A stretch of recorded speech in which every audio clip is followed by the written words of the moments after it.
മൂഞ്ചി പോയൊരു ഗുണ്ടൽപേട്ട യാത്ര കണ്ടാലോ.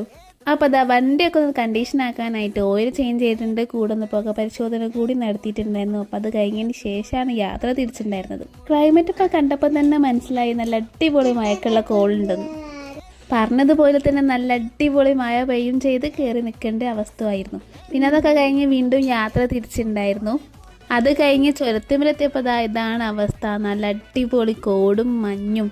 വണ്ടി ഒന്ന് കറക്റ്റായിട്ട് പോകാൻ തന്നെ പറ്റുന്നുണ്ടായിരുന്നില്ല, അത്രയ്ക്കും കോടുണ്ടായിരുന്നു. അപ്പം തന്നെ കാര്യം ഏകദേശം മനസ്സിലായി, ഇന്നത്തെ യാത്ര നടക്കൂല എന്ന്. 5 മണിക്ക് ശേഷമാണ് മുത്തങ്ങ എത്തിയിട്ടുണ്ടായിരുന്നത്. പിന്നെ ഗുണ്ടൽപേട്ട പോയി തിരിച്ചു വരാമെന്ന് പറഞ്ഞത് റിസ്ക് ആയിട്ടുള്ള കാര്യമായതുകൊണ്ട് വണ്ടി തിരിച്ചു. പിന്നെ ആകെ നടന്നിട്ടുള്ള കാര്യം ഇതുപോലെ രാവിലെ നല്ല അടിപൊളി ചായ ഒരു കട്ട്ലേറ്റും കഴിക്കാൻ പറ്റി. അതുപോലെ തന്നെ ഉച്ചയ്ക്ക് നല്ല അടിപൊളി ചോറും ഓംലേറ്റും കഴിക്കാനായിട്ട് പറ്റി. പിന്നെ രാത്രി മന്തിയും സൂപ്പും. ശുഭം.